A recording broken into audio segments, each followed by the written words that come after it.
estamos con la primatóloga Cintia Refojo, que va a dar una conferencia en el Día de la Tierra, el día 20 de abril, bueno, pues un poco sobre la diferencia, la semejanza que hay los Homo sapiens con los primates y bueno, las clases de primates que hay. Hola Cintia, muy buenos días, ¿qué tal? Hola, buenos días, muy bien. Bueno, Cintia es de Madrid. ¿Cuánto tiempo llevas ya siendo primatóloga?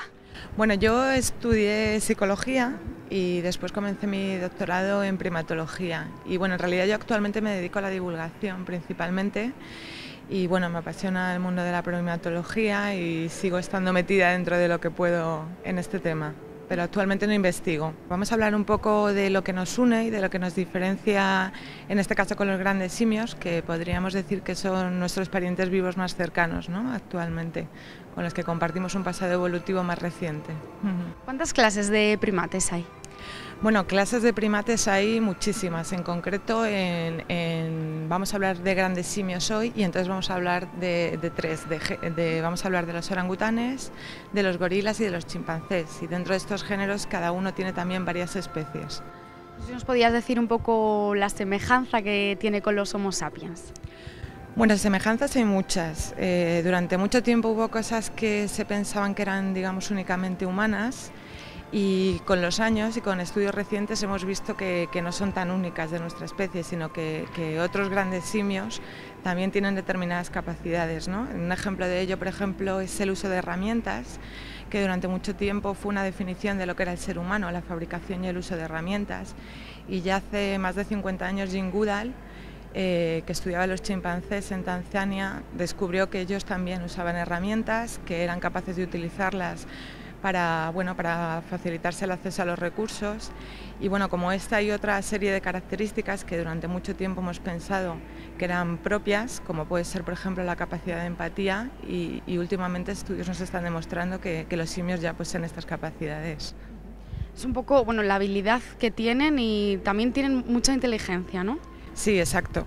Esto es bastante difícil de medir porque habitualmente, claro, usamos pruebas que son genuinamente humanas para medir la inteligencia de los primates y bueno, esto complica un poco las cosas porque obviamente somos diferentes. Pero precisamente por eso últimamente hay estudios bastante más creativos o que intentan reproducir situaciones que son más habituales para ellos, y estos estudios están demostrando que capacidades que pensábamos que no tenían realmente sí que tienen, ¿no? y que incluso en ciertas capacidades cognitivas pueden superar a los humanos en determinadas circunstancias.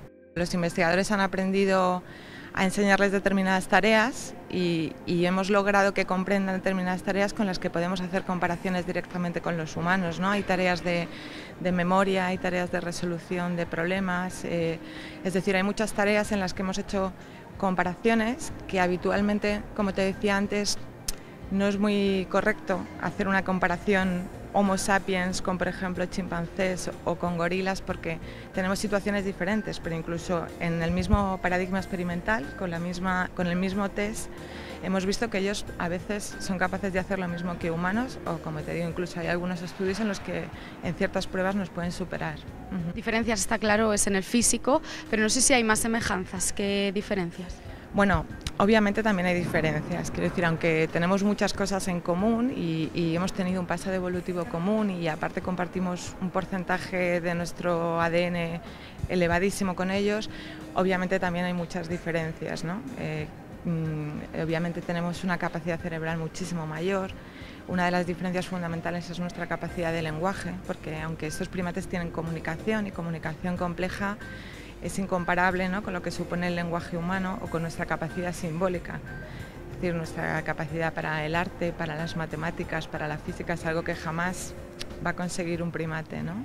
Y bueno, basta un poco con ver lo que hacemos los humanos en general y comparar su uso de herramientas con el nuestro, comparar usar un palo para cazar termitas con manejar un iPad, por ejemplo, pues es obvio que las diferencias son bastante grandes, ¿no?, a pesar de que nos unen cosas. ¿Cuál es el primate que más ha evolucionado? Por ejemplo, a nivel de inteligencia. Bueno, no es que haya evolucionado más, digamos que a nivel de lo que consideramos inteligencia de Homo sapiens, podríamos decir que los más similares a nosotros son los chimpancés. Depende mucho de qué tipo de conducta estemos estudiando, porque hay cosas en las que, por ejemplo, los orangutanes son superiores a los chimpancés, hay otras en las que los que son superiores son los gorilas, pero en general cuando hablamos de semejanzas respecto a los Homo sapiens, digamos que los chimpancés son los que más se podrían asemejar a nosotros y más concretamente los bonobos, que son una especie de chimpancé bastante característica. Y qué mejor hablar de estos temas, ¿no? que en el Museo de la Evolución Humana. No sé si has podido visitarle. Sí, bueno, el museo es una gozada y de hecho he estado ya varias veces, me encanta. Aprovecho para visitar a Miguelón siempre que vengo y bueno, es un lujo estar aquí. La verdad que creo que el Museo de la Evolución Humana tiene un valor didáctico y sobre todo aquí que tenéis al lado Atapuerca, que es... Bueno, es un yacimiento de una importancia mundial como no hay en otro sitio. Bueno, es un lujo, básicamente. Pues Cintia, muchísimas gracias por atendernos. Muchísimas gracias a vosotros.